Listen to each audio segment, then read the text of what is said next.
The glass shattered across Daniel Parker's marble floor like deadly confetti, each shard catching the moonlight streaming through his 42nd floor penthouse office. Blood trickled from a cut above his left eyebrow as he rolled behind his mahogany desk, dodging another swing from the masked intruder's crowbar. "You should have minded your own business, Parker," the attacker growled, his voice distorted by a voice modulator. "Some secrets are worth killing for." Daniel's heart hammered against his ribs, but his movements remained calculated, precise. 15 years of FBI training kicking in even as he maintained his CEO facade. The irony wasn't lost on him. Here he was, one of Seattle's most powerful businessmen, fighting for his life in his own sanctuary while the city slept peacefully below. The attacker lunged forward, crowbar raised. Daniel grabbed his crystal paperweight, a gift from the mayor, and hurled it at the man's head. It connected with a satisfying crack, but the intruder barely stumbled. Professional, definitely professional. "Who sent you?" Daniel demanded, circling his desk looking for any advantage. His gun was locked in the safe, too far away, too many seconds he didn't have. The masked man laughed, a sound like grinding metal. "You'll find out soon enough, but first you die." That's when the fire alarm shrieked through the building. The attacker's head snapped toward the sound, momentarily distracted. Daniel seized the opportunity, launching himself across the desk, but the man was already moving toward the window, toward the emergency exit Daniel never knew existed behind his bookshelf. "This isn't over," the intruder snarled, then vanished into the hidden passage just as security burst through Daniel's office door. "Mr. Parker, sir, are you injured?" Daniel straightened his torn suit jacket, wiping blood from his face with practiced calm. "False alarm, gentlemen. Just a late-night accident with some paperwork." But as the security team swept his office, Daniel's mind raced. Someone knew about his double life. After 8 years of perfectly maintained cover, someone had discovered that Seattle's most eligible bachelor was actually FBI agent Daniel Parker, and they wanted him dead. The question was, who?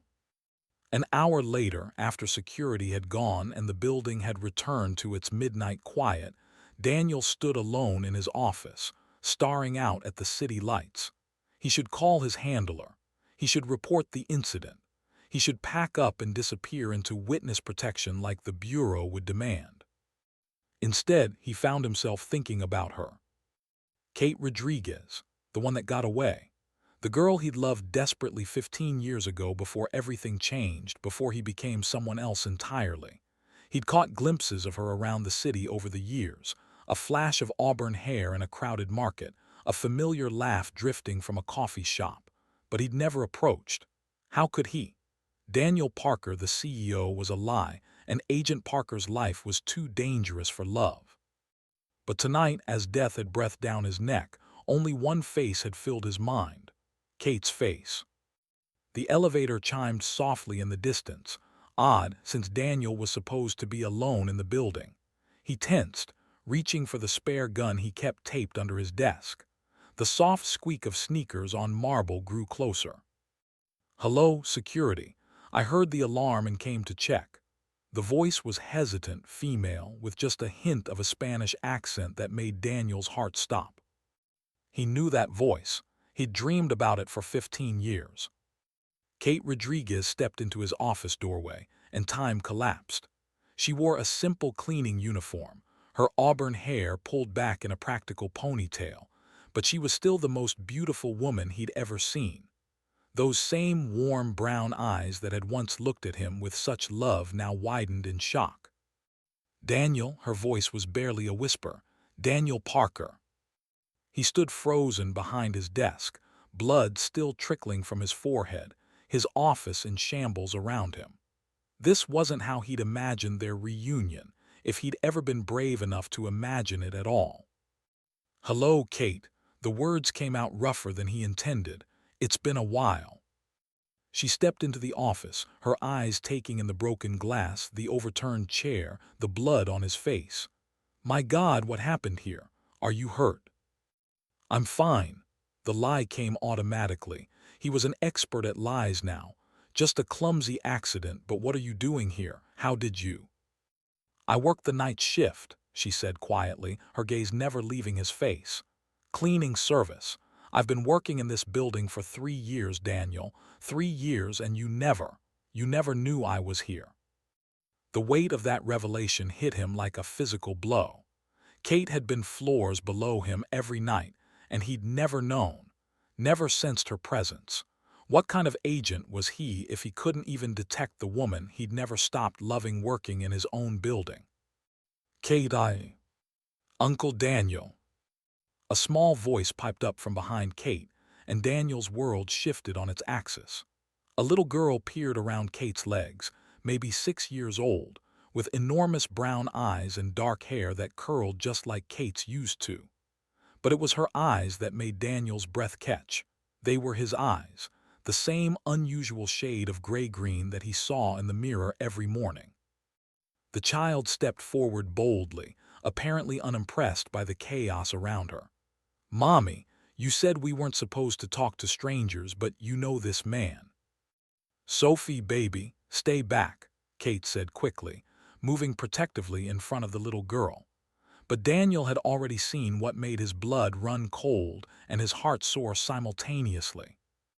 Around Sophie's neck hung a delicate silver pendant, a tiny star he'd bought for Kate with his last $20 the night before he'd left for college. The night they'd made love for the first and last time. The night his scholarship had forced him to choose between his future and his heart. His eyes snapped to Kate's face, and he saw the truth there, along with fear and defiance, and a pain that had clearly never healed. She's mine, he said, not a question but a statement of absolute certainty.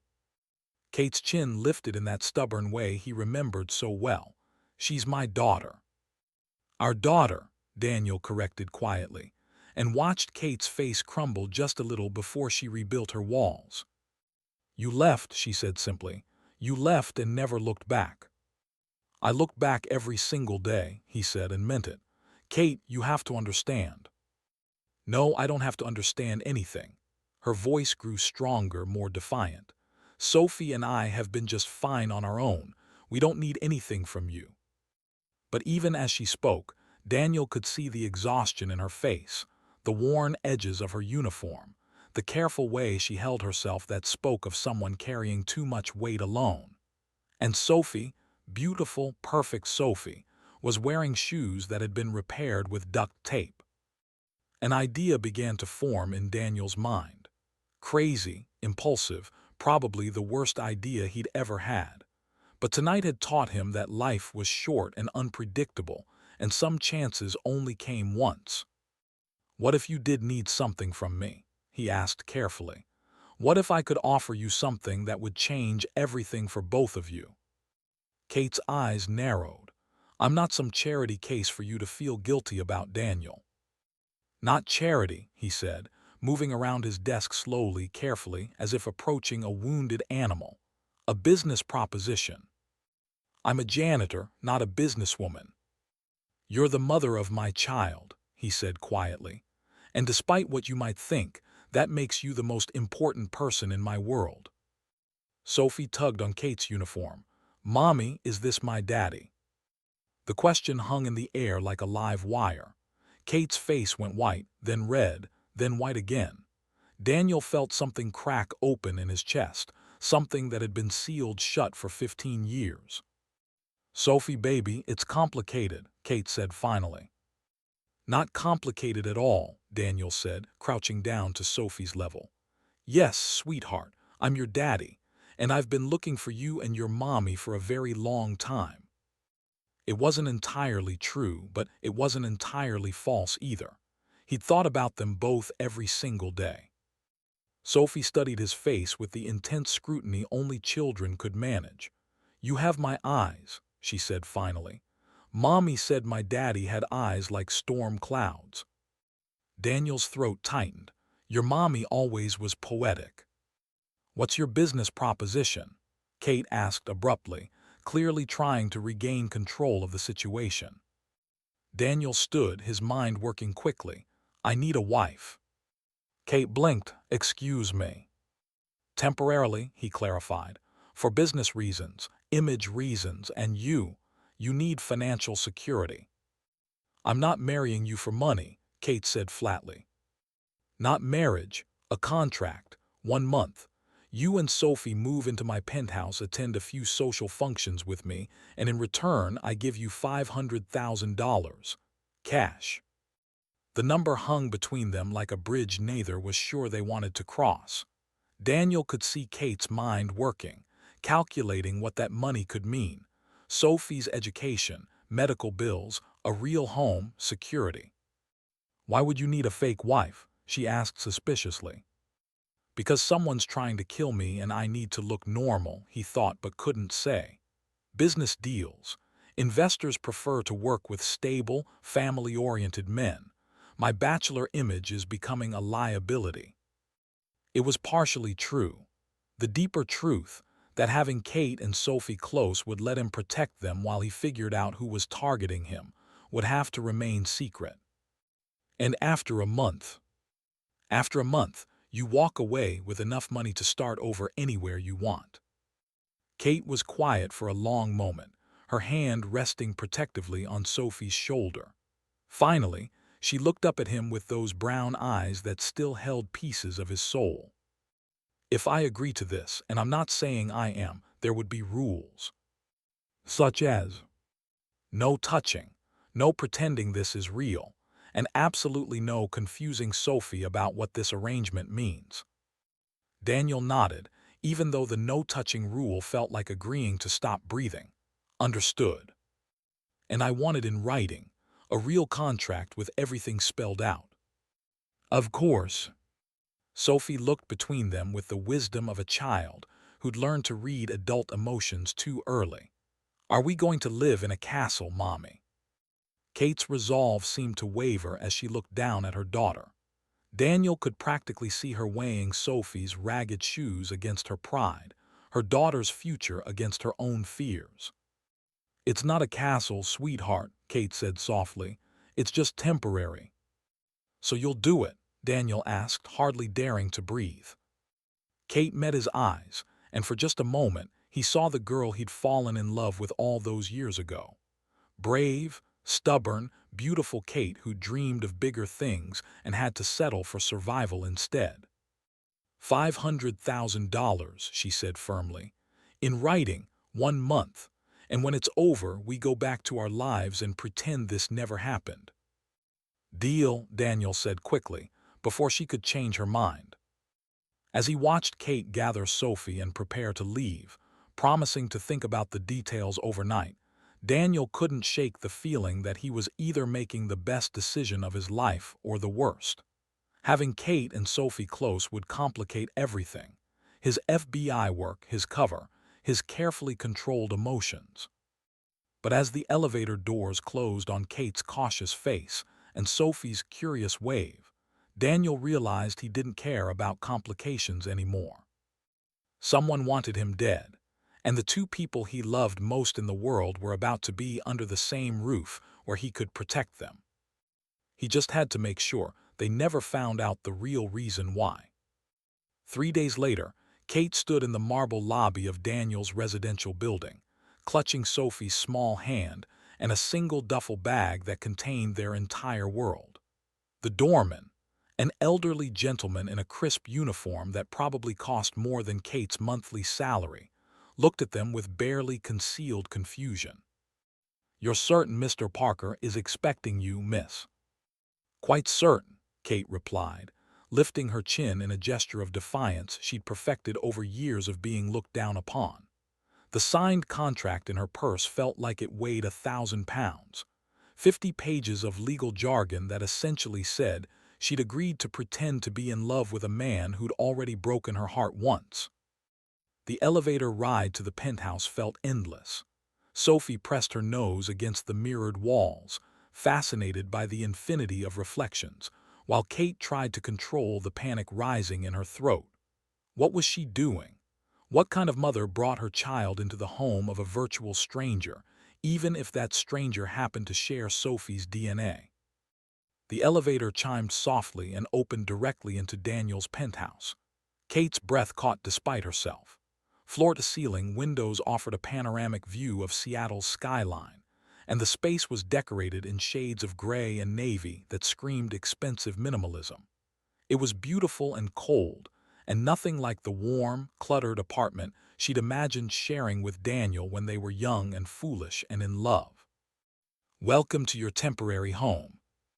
Daniel's voice came from behind them, and Kate turned to find him descending a spiral staircase, looking every inch the successful CEO in his perfectly tailored charcoal suit. No trace of the bleeding, desperate man she'd found in his office 3 nights ago. "This place is huge," Sophie exclaimed, immediately running toward the windows. "Mommy, look, we're above the clouds." "Not quite, baby," Kate murmured, but she was looking at Daniel, not the view. "This is impressive." "The guest suite is upstairs," Daniel said, his tone carefully neutral. "Sophie will have her own room, of course. I've taken the liberty of stocking some basic necessities, but we can shop for anything else you need." "We don't need your charity," Kate said quickly. "It's not charity, it's part of our arrangement." His gray-green eyes met hers steadily. "You're my wife now, Kate. At least, that's what the world needs to believe." The word wife sent an unwelcome shiver down her spine. "Fake wife," she corrected. "Of course." A woman's voice cut through their tension like a blade. How touching, the happy family reunited. Kate turned to see a stunning blonde woman emerge from what appeared to be a home office, her pencil skirt and silk blouse immaculate despite the early hour.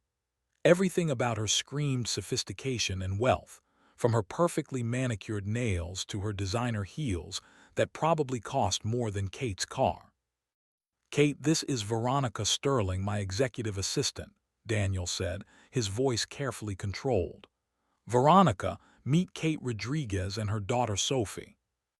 Veronica's smile was sharp as glass.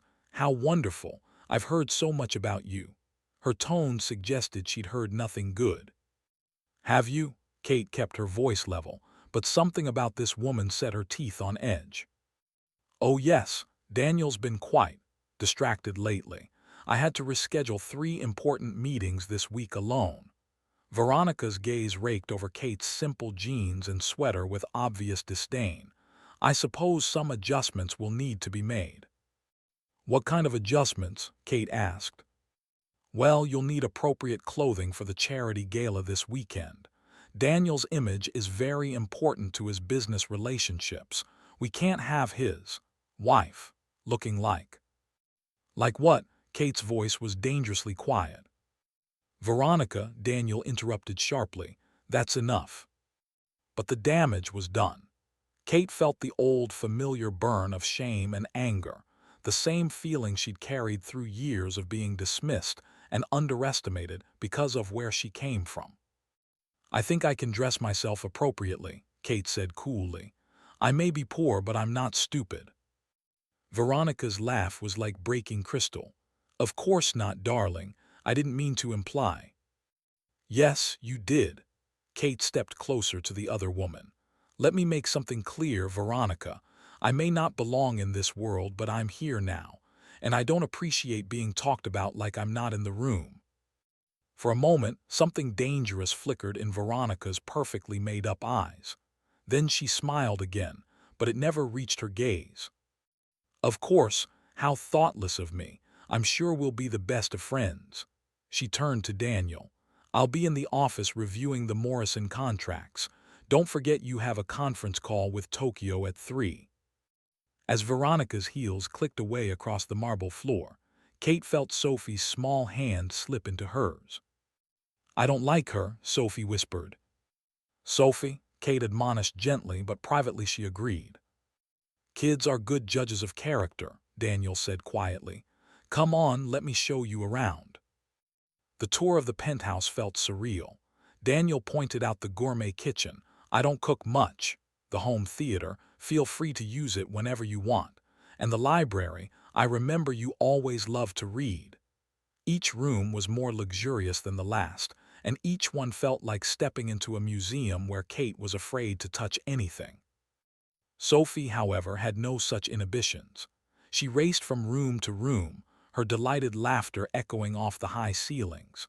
When they reached her bedroom, a space larger than Kate's entire apartment, complete with a canopy bed and more toys than Sophie had ever owned, the little girl threw herself onto the mattress with pure joy.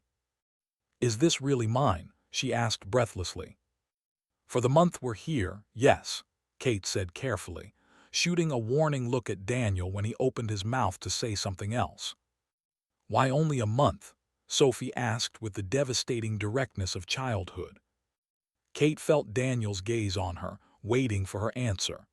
"Because sometimes grown-ups make temporary arrangements, sweetheart, like when you have sleepovers with your friends." "But this is my daddy," Sophie said, looking between them with confusion. "Don't daddies stay forever?"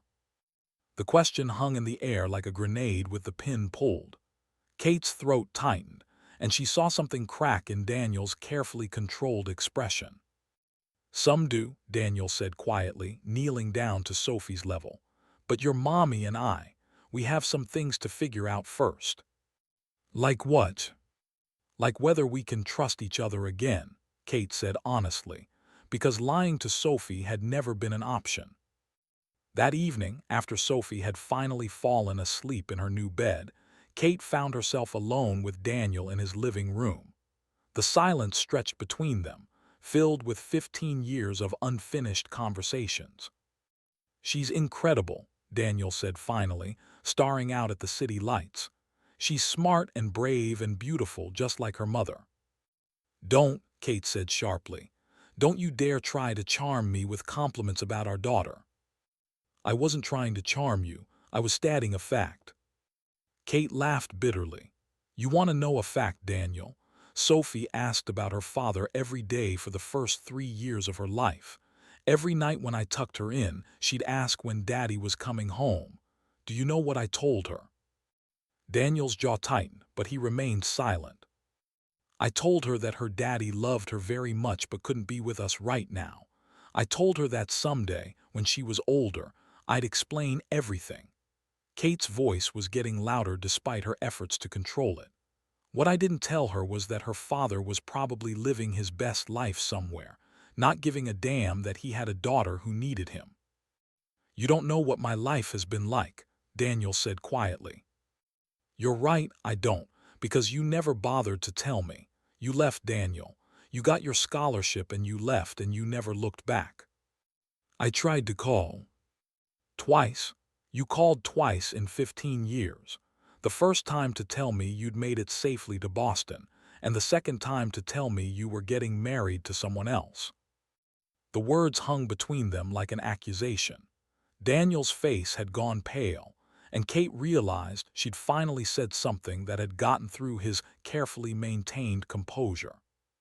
"I thought you'd moved on," he said finally. "I thought you were better off without me." "I was 18 and pregnant, Daniel. How exactly was I better off without you?" The fight went out of him all at once. His shoulders sagged, and for the first time since she'd found him bleeding in his office, he looked vulnerable. "I was 20 years old and terrified," he said quietly. "I had nothing to offer you except a scholarship to study business at Harvard and a future I wasn't even sure I wanted. My dad was a construction worker who drank too much. My mom cleaned houses to make ends meet. I was supposed to be the one who made it out, who made something of himself." "And you did," Kate said, gesturing around the opulent penthouse. "Congratulations, you got everything you wanted." "Did I?" He looked at her then, really looked at her, and Kate saw something in his eyes that made her breath catch. "Because I've spent the last 15 years trying to convince myself that leaving was the right choice, and seeing you again, seeing Sophie, I'm not so sure anymore." Before Kate could respond, her phone buzzed with a text message. She glanced at it absently, then froze.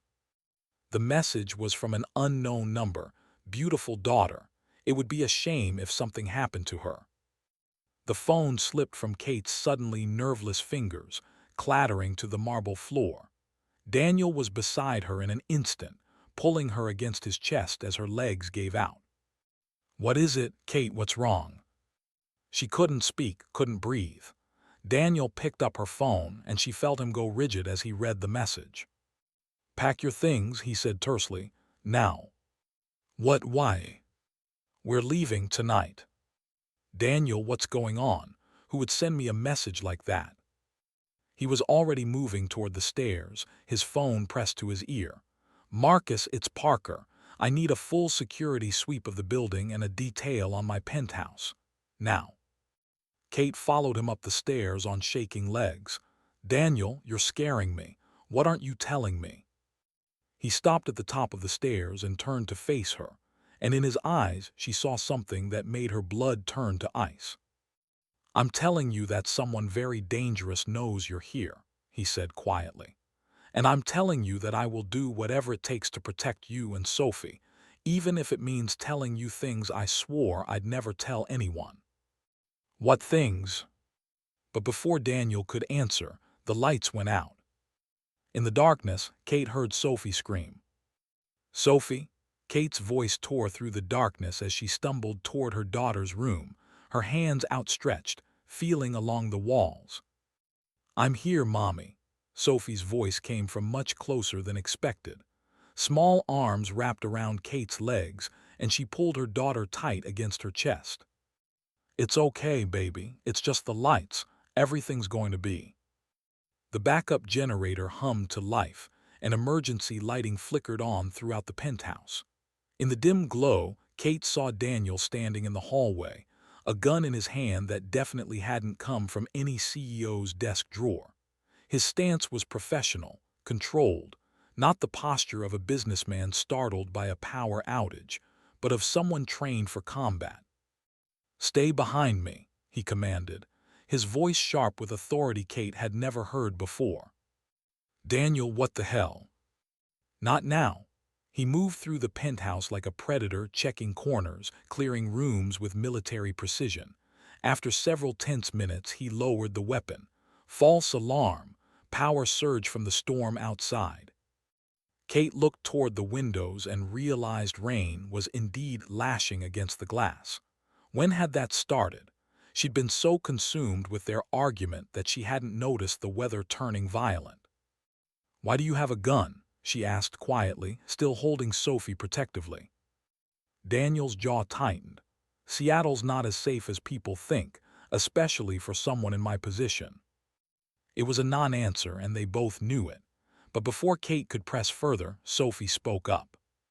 "Are you a superhero?" she asked Daniel with the breathless wonder only a 6-year-old could muster.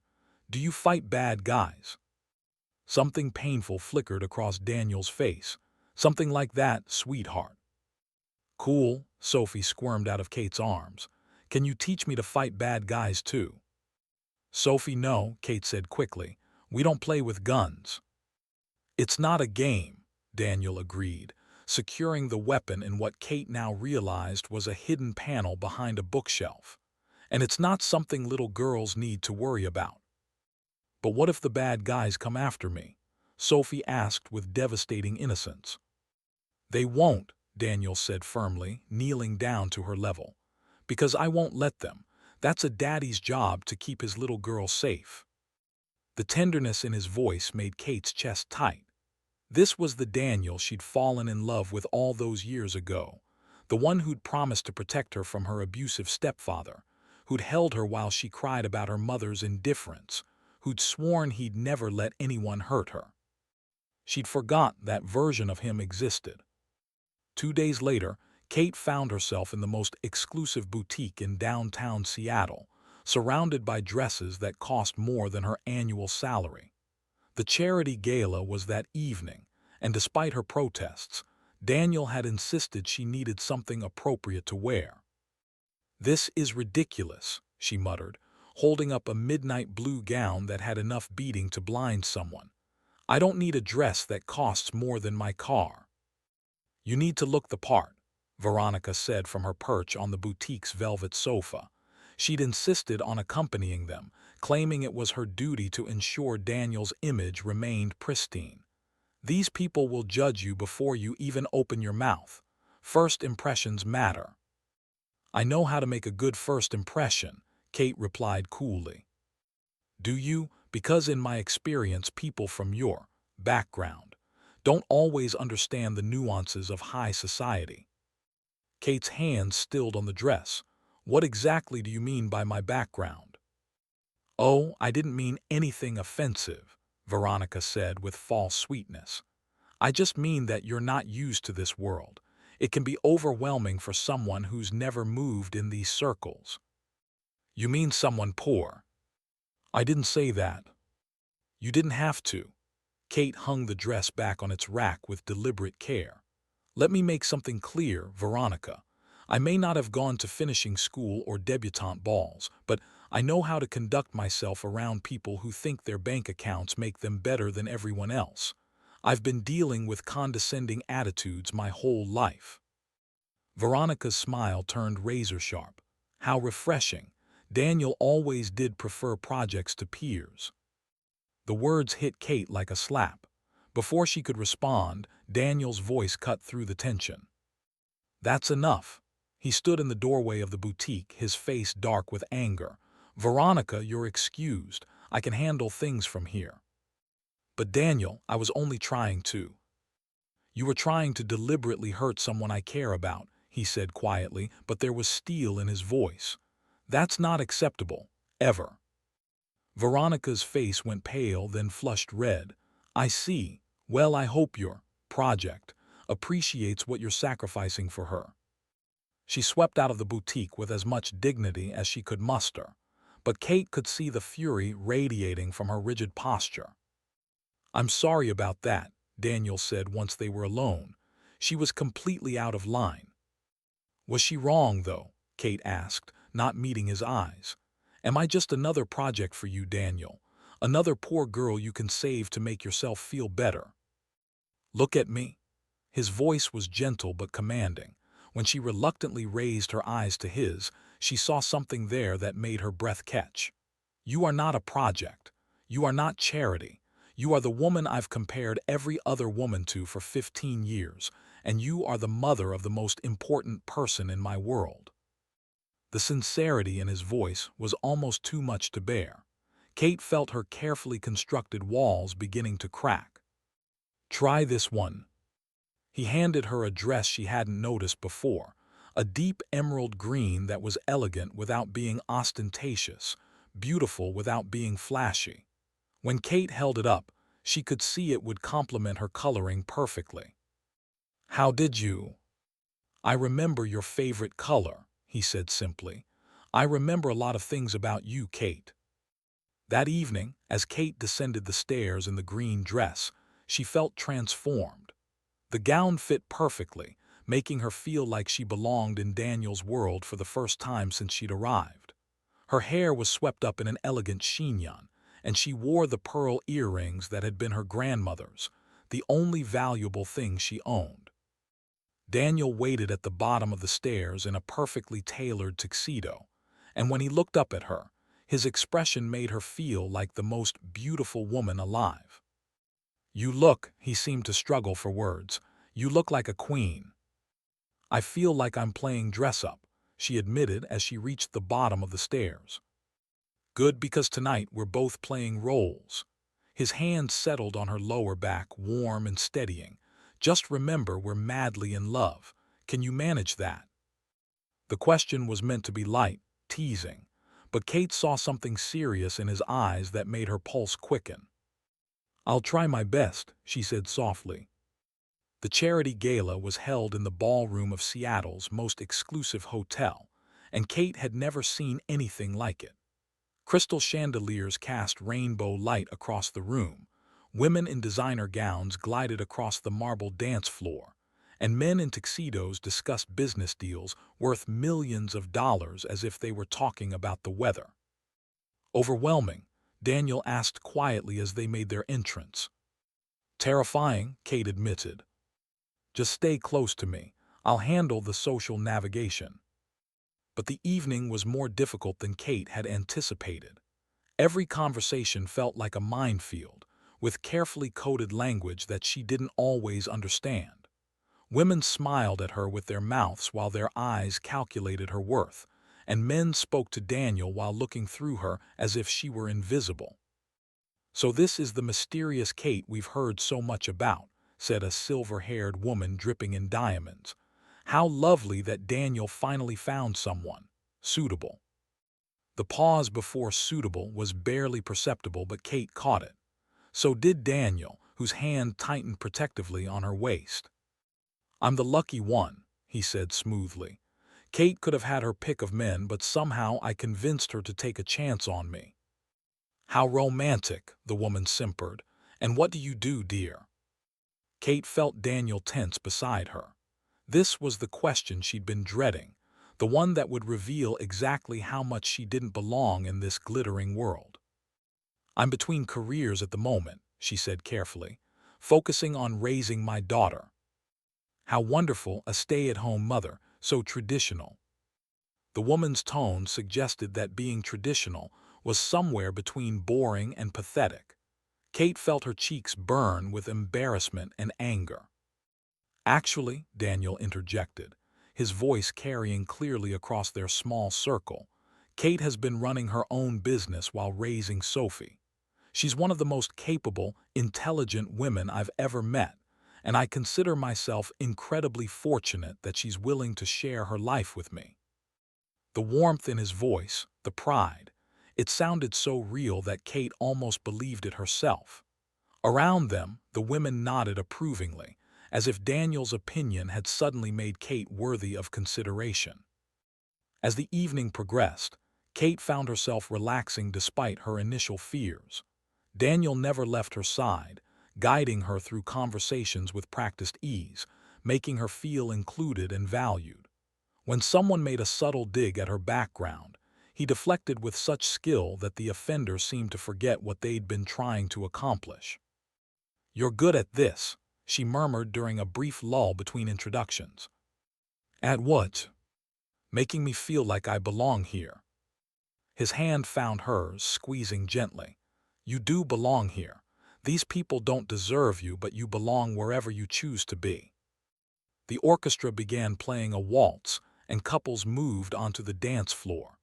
Kate watched them with a mixture of admiration and intimidation.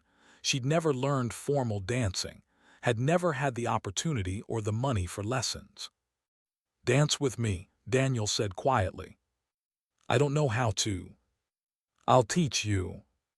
Before she could protest further, he was leading her onto the dance floor, his hand secure at her waist, his other hand engulfing hers.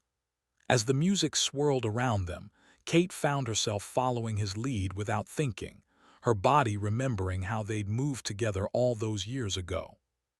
"See, you're a natural," he murmured, pulling her closer as they swayed to the music. "I'm terrified I'm going to step on your feet." "I'm terrified of a lot of things right now," he said, his voice so low only she could hear. "Stepping on my feet isn't one of them." Kate looked up into his face and saw something there that made her breath catch. The careful distance he'd maintained since she'd moved into his penthouse had vanished, replaced by an intensity that reminded her of the boy who'd loved her so desperately 15 years ago. "Daniel," she whispered, not sure what she was asking. "I know," he said. "I know this is supposed to be fake. I know you don't trust me. I know I have no right to feel what I'm feeling. But Kate, dancing with you like this, seeing you in my world, watching you be magnificent despite every obstacle these people put in your way, I can't pretend anymore." "Pretend what?" "That I don't still love you. That I didn't make the biggest mistake of my life when I walked away 15 years ago. That every day since then hasn't been about trying to become worthy of a second chance I probably don't deserve." Kate's heart hammered against her ribs. The ballroom, the other dancers, the watching crowd, everything faded away until there was only Daniel and the truth burning in his eyes. "You left me," she whispered. "You left us." "I know, and I'll spend the rest of my life making up for it if you'll let me." The music ended, but neither of them moved to separate. They stood there in the center of the dance floor, lost in each other, until the polite applause of the other guests brought them back to reality.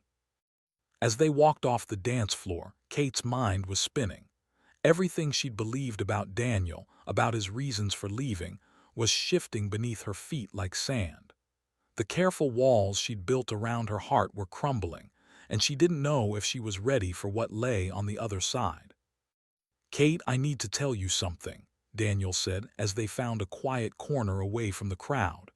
"About why I really asked you to do this, about what I've been." "Mr. Parker." A young man in a hotel uniform appeared at Daniel's elbow, looking nervous. "I'm sorry to interrupt, sir, but there's an urgent call for you at the front desk. The caller said it was about your daughter." Daniel went rigid. "My daughter is at home with a babysitter." "The caller specifically mentioned Sophie, sir. He said you'd want to take this call immediately." Kate felt the blood drain from her face. "Daniel, what's going on?" But Daniel was already moving, his hand on her elbow, guiding her quickly toward the exit. As they walked, Kate caught a glimpse of his face and saw something there that terrified her. Not just fear, but a deadly focus that belonged on a battlefield, not in a ballroom. Whatever Daniel Parker had been hiding from her, she was about to find out. And she had the sinking feeling that their fairy tale evening was about to become a nightmare. The phone call lasted exactly 37 seconds. Kate counted, watching Daniel's face transform from concern to fury to something that looked dangerously close to desperation. When he hung up, his hands were shaking. "We need to go, now." His voice was clipped professional, but Kate heard the terror underneath. "Daniel, what did they say?" "The babysitter is unconscious. Sophie is gone." The words hit Kate like a physical blow. Her legs gave out, and only Daniel's quick reflexes kept her from collapsing onto the hotel's marble floor. Around them, the charity gala continued in blissful ignorance, laughter and champagne and small talk while Kate's world imploded. "No," she whispered. "No, this can't be happening. Who would take her? Why would someone?" "Kate, I need you to listen to me very carefully." Daniel's hands gripped her shoulders, forcing her to meet his eyes. "I'm going to tell you things that will change everything you think you know about me. But right now, I need you to trust me completely. Can you do that?" Kate nodded numbly, her mind spinning with terror and confusion. "My name is Daniel Parker, but I'm not just a CEO. I'm a federal agent, FBI. I have been for 8 years." The words seemed to come from far away. "What?" "The business is real, but it's also my cover. I work undercover operations, primarily organized crime and international trafficking. 3 months ago, I was assigned to investigate a human trafficking ring with connections to Eastern European organized crime." Kate stared at him, trying to process what he was saying. "You're lying. You're a businessman. You have board meetings and conference calls and—" "All real, all part of maintaining my cover." Daniel's phone buzzed and he glanced at it grimly. "Kate, the man who took Sophie, his name is Marcus Volkov. He's Russian mafia and he's been looking for you and Sophie for 6 years." "That's impossible. I don't know anyone named Marcus Volkov. I've never been involved with criminals or—" Kate stopped, her blood turning to ice as a memory surfaced. "Wait, Marcus. There was a Marcus." Daniel's jaw tightened. "Tell me." 7 years ago, I was working at a bar near the university. He was charming, older, sophisticated. We dated for about 2 months before I realized he was involved in things I didn't want to be part of. When I tried to break up with him, he became violent, possessive. I had to disappear, change my name, start over. "Sophie is his daughter." The words hung between them like a death sentence. Kate felt the ground shift beneath her feet as pieces of a puzzle she'd never wanted to solve clicked into place. "No," she whispered. "No, Sophie's father was just a mistake, a brief relationship that ended badly. He's not, he can't be." "Kate, Marcus Volkov is one of the most dangerous men on the West Coast. He runs everything from drugs to weapons to human trafficking. and he spent the last 6 years looking for you and his daughter. Kate's mind reeled. All those years of looking over her shoulder, of moving apartments every few months, of being careful about who she trusted, it hadn't been paranoia. It had been survival instinct. "Why now?" she asked. "Why take her now?" Daniel's phone rang again. He answered it with a sharp "Parker," then listened in grim silence. Kate watched his face grow paler with each passing second. "Understood, I'll be there." He hung up and turned to Kate. "He wants to meet. Midnight, the old warehouse district. He says if I come alone, he'll let you see Sophie." "If you come alone, what does he want with you?" "He knows who I am, Kate. He knows I'm FBI, and he knows I've been investigating his operation. This isn't just about Sophie anymore. This is about eliminating a threat." Kate felt something cold and hard settle in her chest. "You mean he's using my daughter as bait to get to you?" "Yes." "So this is all your fault." The words came out flat, emotionless. "Sophie is in danger because of your job, because you involved us in your undercover life." Daniel flinched as if she'd slapped him. "Kate, I swear to you I never meant for this to happen. When I saw you at the office that night, when I found out about Sophie, all I could think about was protecting you both. The fake marriage, bringing you to my penthouse, it wasn't about the investigation. It was about keeping you safe." "Safe?" Kate laughed bitterly. "My daughter has been kidnapped by a Russian mobster because of you, and you call that keeping us safe? I know how this looks." Do you really?" Kate's voice rose, all her fear and anger and heartbreak pouring out at once. "You lied to me about everything. Your job, your life, the reason you wanted us there. Did you lie about Sophie too, about her being yours?" "No." Daniel's voice was fierce, desperate. "Kate, I swear to you, I never lied about that. The moment I saw her, I knew. I've carried a picture of you in my wallet for 15 years, and she has your eyes, your smile. She's mine in every way that matters. But not biologically." The words hung between them like a chasm. Daniel's face crumpled, and for the first time since she'd known him, he looked utterly defeated. "No," he whispered, "not biologically. But Kate, I love her like she's mine. I love you both more than my own life, and I will die before I let anything happen to either of you." Kate closed her eyes, trying to process everything. The man she'd been falling in love with all over again was a stranger. The fairy tale she'd begun to believe in was built on lies, and her daughter, her beautiful, innocent daughter, was in the hands of a monster because Kate had trusted the wrong man. Again. "I'm coming with you," she said finally. "Absolutely not. Kate, these people are killers, professional killers. I can't protect you and get Sophie back at the same time. She's my daughter. And you're no good to her dead." Daniel grabbed her hands, his grip desperate. "Please, let me handle this. Let me fix what I've broken." Before Kate could respond, a new voice cut through their argument. How touching, the happy couple having their first real fight. They spun around to find Veronica standing behind them, but this wasn't the polished executive assistant from the boutique. Her hair was disheveled, her makeup smudged, and her designer dress was torn. More importantly, she held a small silver gun pointed directly at Kate's chest. "Veronica," Daniel's voice was carefully controlled. "What are you doing?" "What I should have done months ago," she replied, her voice shaking with emotion. "Getting rid of the competition." "Competition for what?" "For you," the words exploded out of her with years of pent-up frustration. "I've been in love with you for 3 years, Daniel. 3 years of watching you work, seeing how brilliant you are, how dedicated, how perfect. I thought if I was patient, if I proved my worth, you'd eventually see me as more than just your assistant." "Veronica, put the gun down. We can talk about this." "Talk?" she laughed, the sound bordering on hysteria. "I've been trying to talk to you for years, but you were always too focused on work, too dedicated to the job. And then she shows up." She gestured wildly at Kate, "some nobody from your past, and suddenly you're a different person. Suddenly you're capable of love. Daniel took a careful step forward.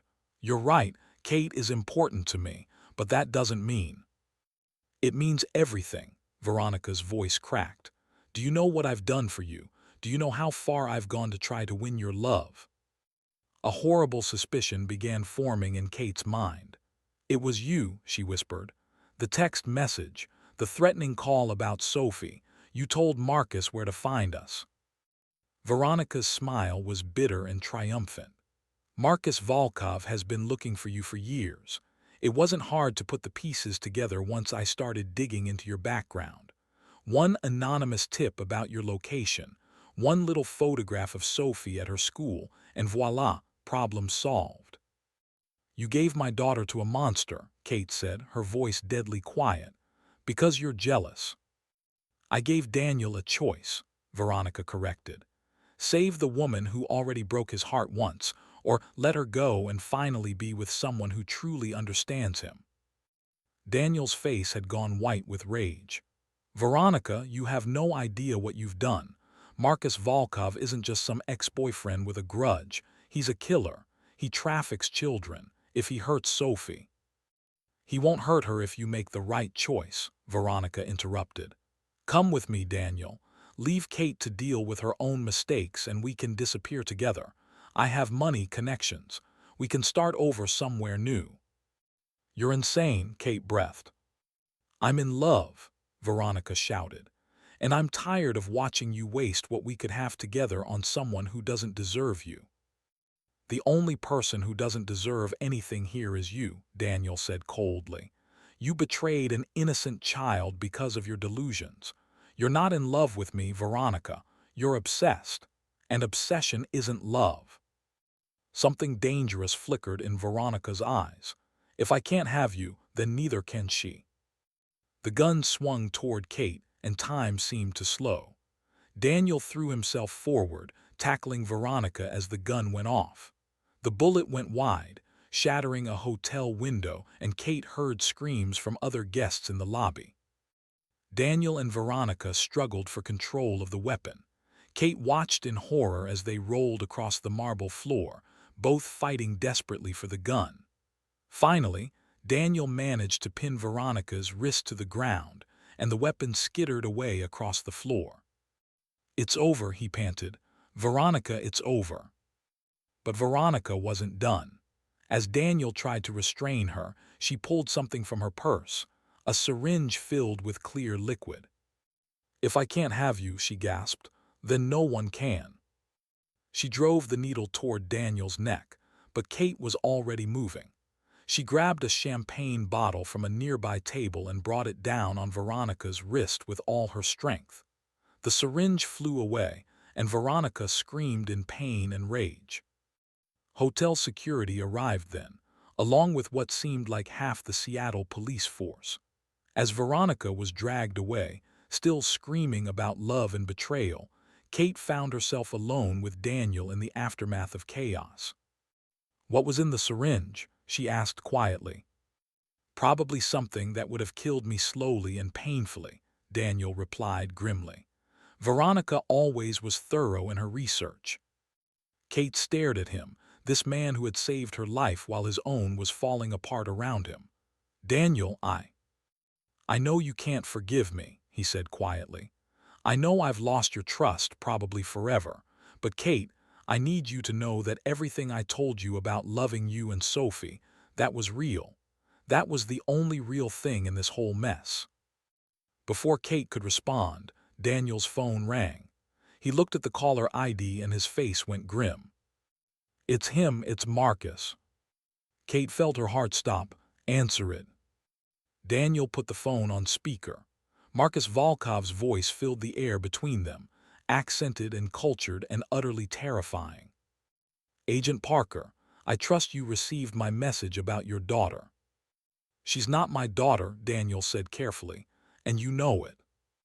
Ah, but she could be, couldn't she? 6 years old, the right timing, the right coloring. Does it matter whose blood runs through her veins when she calls you daddy? Kate felt tears streaming down her face. Sophie had called Daniel daddy. Her beautiful, innocent daughter had trusted him completely, and now she was paying the price for that trust. "What do you want, Volkov?" "What I've always wanted. My daughter back and the elimination of threats to my business. You've been getting too close to my operation, Agent Parker. Too close for comfort." "Name your terms." "Midnight, Pier 47. You come alone, unarmed, and I'll consider letting the child live." "Kate, my dear, I know you're listening. Don't even think about involving more federal agents. I have people everywhere, and if I see so much as a single backup unit, little Sophie will disappear forever." The line went dead.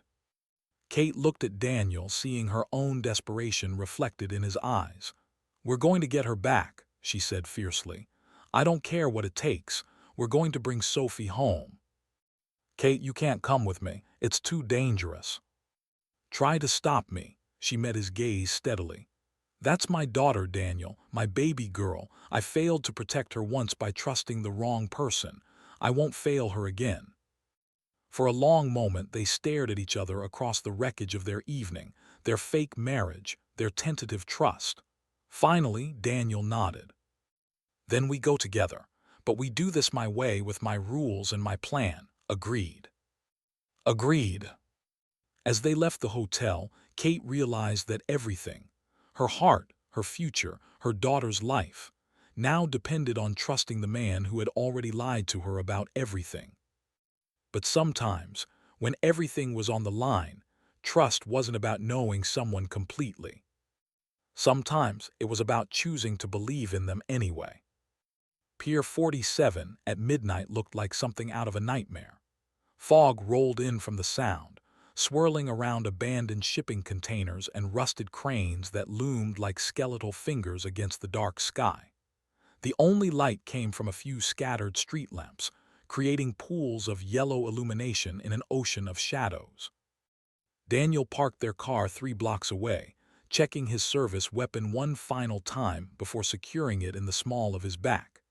Kate sat beside him in the passenger seat, having changed from her elegant gown into dark jeans and a black sweater. She looked younger somehow, more like the girl he'd fallen in love with 15 years ago, but her eyes held a hardness that spoke of a woman who'd been pushed too far.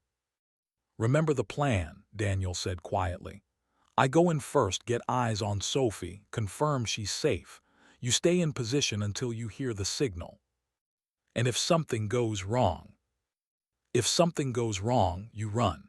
You get as far away from here as possible, and you call the number I gave you.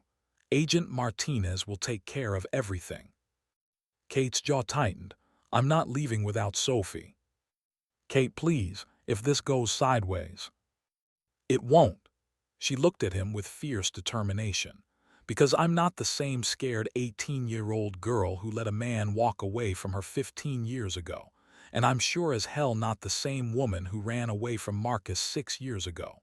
I'm Sophie's mother, and I will do whatever it takes to bring her home." Daniel stared at her, seeing something in her face that took his breath away. This wasn't just courage, this was transformation. Kate Rodriguez had spent years being afraid, being victim to circumstances beyond her control. But tonight, she was choosing to fight back. "I love you," he said suddenly, the words escaping before he could stop them. "I know you don't trust me anymore. I know I've ruined everything between us, but I need you to know that. Whatever happens tonight, you and Sophie are the best things that ever happened to me." For a moment, Kate's fierce expression softened. "Daniel, let's go get our daughter." The words hung between them as they made their way through the maze of shipping containers toward the designated meeting point. Our daughter. Not his, not hers, but theirs. Whatever the truth about biology, whatever lies had been told, in this moment they were united by something stronger than blood. They were united by love. Daniel reached the clearing first, his hands raised to show he was unarmed. 3 men emerged from the shadows, automatic weapons trained on him with professional precision. But it was the 4th figure that made his breath catch in his throat. Marcus Volkov looked exactly like what he was, a predator in an expensive suit. Tall, silver-haired, with the kind of cold charm that could seduce or terrify depending on his mood. He held Sophie in his arms, one hand resting gently on her small shoulder in a gesture that looked protective but was anything but. Sophie looked so small against Marcus's dark suit, her face streaked with tears but her chin raised in defiant bravery that reminded Daniel painfully of her mother. When she saw him, her face lit up with desperate hope. "Daddy Daniel," she cried, struggling to get free. "I knew you'd come. I knew you wouldn't leave me." "It's okay, sweetheart," Daniel called, his voice steady despite the terror clawing at his chest. "Everything's going to be okay." Marcus smiled, and it was like watching a shark show its teeth. Such touching faith. "Tell me, Agent Parker, does the child know you're not really her father?" "I'm more her father than you'll ever be," Daniel replied evenly. "Perhaps, but blood calls to blood, doesn't it? Sophie, my dear, do you know who I am?" Sophie looked up at Marcus with the fearless curiosity of childhood. "You're the bad man who took me from my babysitter. Daddy Daniel says you're dangerous." Marcus laughed, genuinely delighted. "Direct, I admire that. She gets that from me, you know. Her mother was always too soft, too emotional, but Sophie has steel in her spine." "Let her go, Volkov. Your fight is with me, not with an innocent child." "Innocent?" Marcus's expression darkened. "There are no innocents in this business, Agent Parker, only predators and prey, and you've been hunting my organization for months now." "Just doing my job." "Yes, and doing it very well, too well. My associates are getting nervous about your investigation. They want the problem eliminated." Daniel took a careful step forward. "Then eliminate me, but let Sophie go. She's just a child." "She's my daughter," Marcus corrected sharply. "My blood, my legacy. Do you think I'd let her grow up in poverty with a mother who works as a janitor? Do you think I'd let her waste her potential on middle-class mediocrity? You'd let her grow up to be a criminal." "I'd let her grow up to be powerful." Marcus's grip on Sophie tightened possessively. "She has my intelligence, my instincts. With proper training, proper education, she could rule an empire." "She's 6 years old," Daniel said, his voice rising despite his efforts to stay calm. "She should be playing with dolls and learning to ride a bike, not being groomed to run a criminal organization." "Sentiment," Marcus dismissed. "Kate always was sentimental. It made her weak." That's when Kate's voice cut through the night like a blade. "The only weak thing here is a man who threatens children to get what he wants." Everyone turned as Kate stepped out of the shadows, moving with a confidence Daniel had never seen in her before. She wore no disguise, carried no weapon, but something about her presence made even Marcus's armed men shift nervously. "Kate, my dear," Marcus purred. "Still beautiful, I see, still defiant." "Let her go, Marcus." Kate's voice was steady, calm, utterly without fear. "This is between us. It always has been." "Mommy," Sophie cried, reaching toward Kate with desperate little hands. "I'm here, baby," Kate said softly. "Mommy's here." "How touching," Marcus said. "The family reunited. Tell me, Kate, have you told Agent Parker about our time together? About how you came to me willingly, how you enjoyed the power that came with being my woman?" Kate's expression didn't change. "I was young and stupid. I thought you were something you weren't." "What I was, my dear, was honest about what I wanted. Power, control, the ability to take what I desired without asking permission." His hand stroked Sophie's hair with possessive gentleness.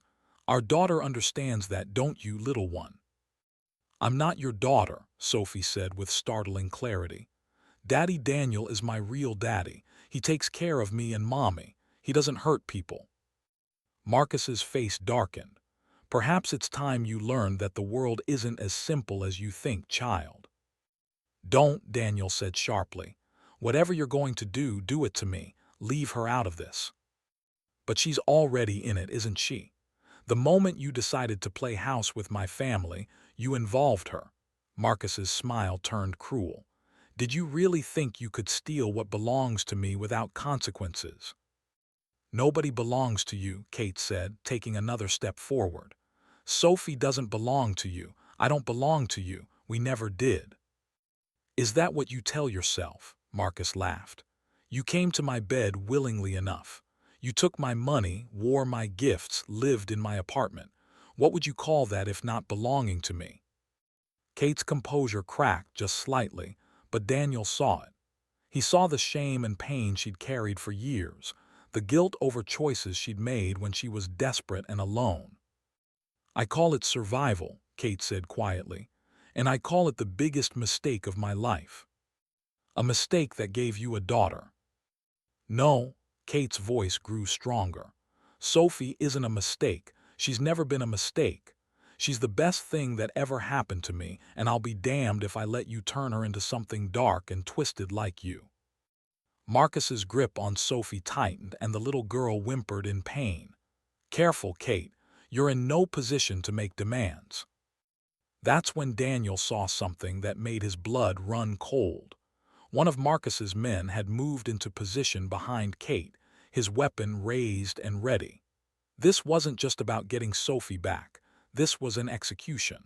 Marcus had never intended to let any of them leave alive. You're right, Daniel said loudly, trying to draw attention away from Kate. I'm not Sophie's biological father, but I love her like she's mine, and I love her mother more than my own life. If you want to kill someone tonight, kill me, but let them go. How noble, Marcus sneered. But I'm afraid it doesn't work that way. You see, Agent Parker, you've caused me considerable trouble. My operation has been compromised, my associates are nervous, and several of my best people are in federal custody because of your investigation. Then you know the FBI won't stop looking for me if I disappear. They'll tear this city apart until they find you. Will they? Even if they believe you died trying to rescue your fake family from a tragic accident. Even if the evidence suggests you went rogue, abandoned your duty for personal reasons. Daniel's heart sank as he realized Marcus had thought this through completely. Their deaths would be made to look like a tragedy, not murder. The FBI would investigate, but without concrete evidence, the case would eventually go cold. There's just one problem with your plan, Kate said suddenly. Marcus raised an eyebrow. Oh. You assume I came here to beg for my daughter's life. Kate's smile was sharp as glass. You assume I'm still the same frightened girl who ran away from you 6 years ago. Aren't you? No. Kate pulled something from her jacket, a small recording device. I'm the woman who spent the last 3 hours giving a full confession to the FBI about my relationship with you, Marcus. Every detail, every crime I witnessed, every name I can remember from your organization. Marcus's face went white. You're lying. Agent Martinez has quite a file on you now. Your real name, Marcus Volkov, born Marcus Kowalski in Detroit. Your operation, human trafficking, drugs, weapons. Your methods, intimidation, murder, corruption. And your weakness. Kate's smile turned triumphant. Your obsession with controlling women who don't want you. You little bitch, Marcus snarled, raising his hand to strike Sophie. But Kate was already moving. She launched herself at Marcus with a fury that shocked everyone, including Daniel. Her attack was desperate, untrained, but fueled by 6 years of suppressed rage and a mother's protective instinct. Run, Sophie, she screamed as she grappled with Marcus. Run to Daddy Daniel. Sophie broke free, running toward Daniel as chaos erupted around them.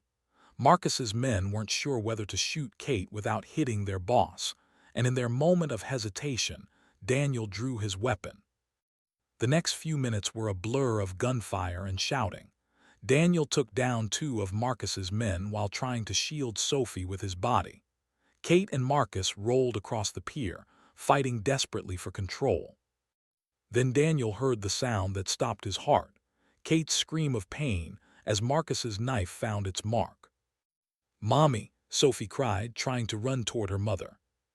Daniel caught the little girl, holding her back while his mind raced. Kate was down, bleeding, and Marcus was standing over her with a gun pointed at her head. "Enough," Marcus shouted. "Everyone stops or the bitch dies right now." The pier fell silent except for the sound of Kate's labored breathing. Daniel could see the blood spreading across her sweater, could see the pain and fear in her eyes, but also something else: determination. "Let them go," Kate gasped. "Please, Marcus, you have me. That's what you always wanted, isn't it? Just let Sophie and Daniel go." "What I want," Marcus said coldly, "is for everyone who betrayed me to pay the price." He raised the gun, and Daniel knew he was out of time. In seconds, Kate would be dead, and then Sophie, and then himself. All because he'd been too arrogant to realize that bringing them into his world would paint targets on their backs. But as Marcus's finger tightened on the trigger, the pier suddenly exploded with light and sound. FBI agents swarmed from every direction, laser sights painting Marcus and his remaining men with red dots. "Federal agents, drop your weapons." Marcus spun around, his face twisted with rage and disbelief. "This is impossible. I was told you came alone." Daniel smiled grimly. "I did come alone, but Kate didn't." Kate managed a weak laugh from where she lay bleeding on the pier. "Did you really think I'd trust a man who already lied to me once? I called Agent Martinez the moment we left the hotel." Marcus's face contorted with fury. "You treacherous." The gunshot echoed across the water, but it wasn't Marcus who fired. One of the FBI snipers had taken the shot, and Marcus Volkov crumpled to the pier, his weapon clattering away into the darkness. As the scene secured around them, Daniel dropped to his knees beside Kate, pressing his hands against her wound to stem the bleeding. "Stay with me," he whispered. "Kate, stay with me. You're going to be okay." "Sophie," she gasped. "Is Sophie okay?" Daniel looked over at the little girl who was being checked over by a paramedic but seemed physically unharmed. "She's fine. She's safe. You saved her, Kate. You saved us all." Kate's hand found his, gripping weakly. "I was so scared," she whispered. "But I couldn't let him take her. I couldn't let him turn her into something like him." "You didn't. She's safe now. You're both safe." As the ambulance arrived and paramedics took over Kate's care, Daniel held Sophie close, watching the woman he loved fight for her life. Tonight had shown him something he'd never fully understood before, that real love wasn't just about protection or sacrifice. Real love was about transformation. It was about becoming the person you needed to be for the people who mattered most. Kate had transformed from victim to warrior tonight, not just to save her daughter, but to save all of them. And Daniel realized that if they survived this, if they got their second chance, he would spend the rest of his life becoming worthy of a love that powerful. 3 months later, Kate stood in front of the bathroom mirror in Daniel's penthouse, adjusting the simple gold necklace he'd given her for her 28th birthday. Her reflection showed a woman transformed, not just by the thin scar that ran along her collarbone from Marcus's knife, but by something deeper. There was a confidence in her posture now, a strength in her eyes that hadn't been there before that terrible night on the pier. The doctors had said she was lucky. The blade had missed her vital organs by millimeters, and though the recovery had been painful and slow, she was fully healed now. What they couldn't measure was how the experience had changed her in ways that went far beyond the physical. "Mommy, are you ready?" Sophie's voice called from the bedroom. "Daddy, Daniel says we're going to be late." Kate smiled at her reflection. Even after 3 months, hearing Sophie call Daniel Daddy, without any qualification or hesitation, still made her heart flutter. The little girl had adapted to their new reality with the resilience of childhood, and the trauma of that night seemed to have faded into nothing more than a bad dream. "Almost ready, baby," Kate called back, taking one last look at herself in the elegant black dress Daniel had bought her. Not because she needed him to buy her clothes anymore. Her new job as a victim's advocate with the FBI paid well enough for her to be independent, but because he'd wanted to see her in this particular dress for this particular occasion. Kate walked into the living room to find Daniel helping Sophie with the buttons on her little pink coat. He wore a charcoal gray suit that made his eyes look almost silver in the afternoon light, and when he looked up at Kate, his smile was soft with the kind of contentment she'd never seen in him before. "You look beautiful," he said simply. "Thank you." Kate smoothed down her skirt, still sometimes surprised by how natural it felt to accept his compliments now. "Are you nervous?" "Terrified," Daniel admitted with a laugh, "but the good kind of terrified." Sophie looked between them with the knowing expression of a child who understood more than adults gave her credit for. "Are you scared the judge will say no?" Daniel knelt down to Sophie's level, his expression serious. "A little bit, but you know what? Even if the judge says no today, it doesn't change anything important. I'll still love you and your mommy just as much." "But I want you to be my real daddy," Sophie said with the directness that still sometimes took Daniel's breath away. "On paper and everything." "I want that too, sweetheart, more than anything." The adoption hearing was scheduled for 2 o'clock at the King County Courthouse. It was a formality, really. Marcus Volkov was dead. There were no other potential fathers to contest the petition, and Kate had enthusiastically consented to the adoption. But for Daniel, it represented something more profound than legal paperwork. It was the final step in becoming the man he'd always wanted to be but had never quite known how to become. As they rode the elevator down to the parking garage, Kate reached for Daniel's hand. His fingers intertwined with hers automatically, a gesture that had become as natural as breathing over the past 3 months. "Second thoughts?" she asked quietly. "About the adoption, never. About us." Daniel stopped walking and turned to face her fully. Even after all this time, even after everything they'd been through, Kate sometimes still needed reassurance that this was real, that he wasn't going to disappear again. "Kate," he said softly, "I spent 15 years trying to become someone worthy of you. It took almost losing you to realize that I already was worthy, not because of what I did or how much money I made or what job I had, but because of how I loved you. How I love you." He cupped her face in his hands, his thumbs brushing across her cheekbones. "You and Sophie are my family, my real family. Nothing is ever going to change that." Kate rose on her tiptoes and kissed him, soft and sweet and full of promises. When they broke apart, Sophie was making exaggerated gagging sounds that made them both laugh. "Gross," she declared. "Can we go now? I want to see the courthouse." The hearing itself was brief and beautiful. Judge Patricia Hendricks, a stern-faced woman in her 60s, had presided over hundreds of adoptions, but she seemed genuinely moved by their story. When she asked Daniel to state his intentions regarding Sophie, his voice was steady and clear.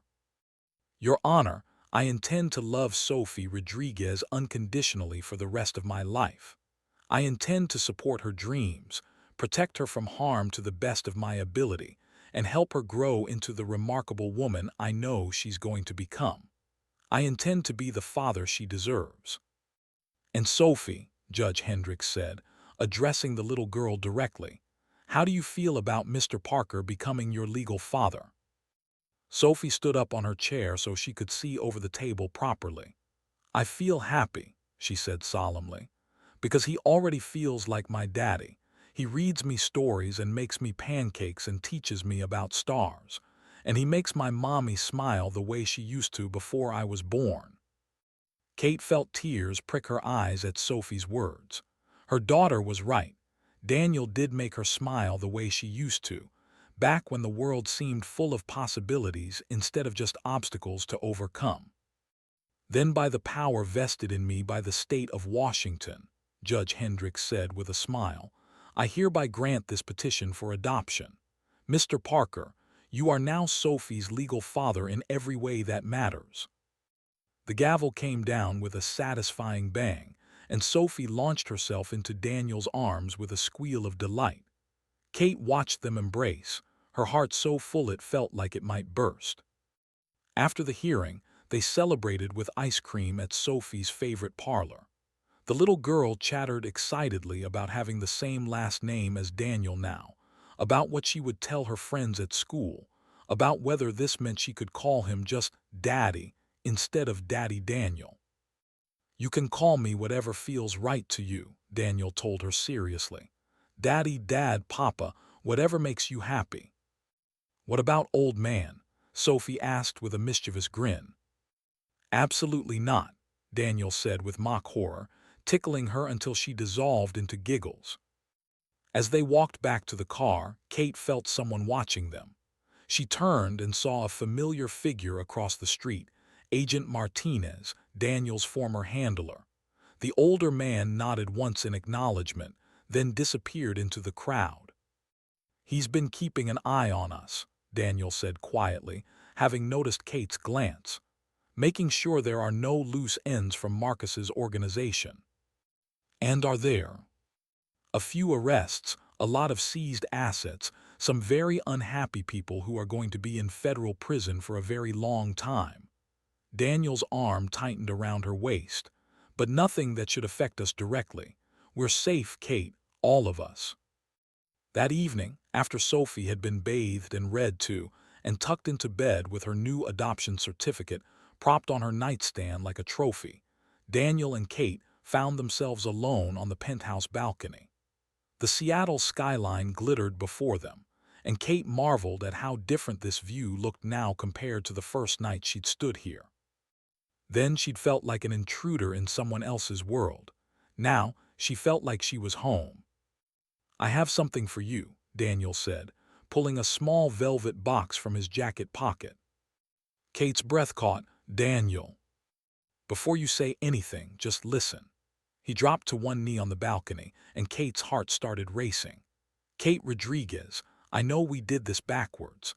I know we started with a fake marriage and worked our way towards something real. I know I lied to you about who I was and put you in danger because of my job. But I also know that I love you more than I knew it was possible to love another person." He opened the box to reveal a ring that made Kate gasp, not because it was enormous or flashy, but because it was perfect. A simple solitaire diamond set in platinum, elegant and timeless, and exactly what she would have chosen for herself.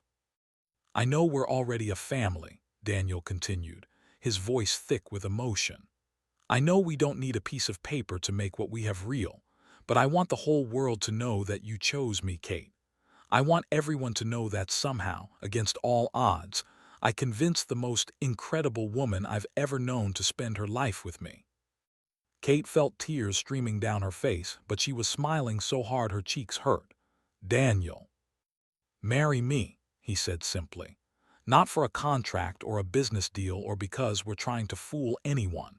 Marry me because we love each other. Marry me because we're better together than we ever were apart. Marry me because Sophie deserves to see what it looks like when two people choose each other every single day." "Yes," Kate whispered, then louder. "Yes, yes, of course, yes." Daniel slipped the ring onto her finger with shaking hands, then stood and pulled her into his arms. Their kiss was soft and desperate and full of promises. Promises to love each other through whatever came next, to build a life together based on truth instead of deception, to give Sophie the kind of family they'd both dreamed of as children. When they finally broke apart, Kate looked down at the ring on her finger and laughed through her tears. "You know," she said, "when I signed that first contract 3 months ago, I never imagined it would lead to this." "No," Daniel's eyes were twinkling with mischief. "Not even a little bit." "Well," Kate admitted, "maybe a little bit. You were very persuasive." "I'm going to spend the rest of my life being persuasive," Daniel promised, "convincing you every day that you made the right choice." "And I'm going to spend the rest of my life letting you," Kate replied. They were married 6 weeks later in the garden of Daniel's penthouse, with Sophie as their flower girl and Agent Martinez as Daniel's best man. Kate wore a simple white dress that made her look like an angel, and Daniel cried when he saw her walking toward him down the makeshift aisle they'd created among the roses. Judge Hendricks performed the ceremony, and when she pronounced them husband and wife, Sophie cheered so loudly that she could be heard 3 blocks away. Later, as they danced to their first song as a married couple, the same song they danced to at that charity gala that felt like a lifetime ago, Kate looked up into Daniel's face and marveled at how much had changed. "What are you thinking about?" he asked softly. "I'm thinking about fairy tales," she said.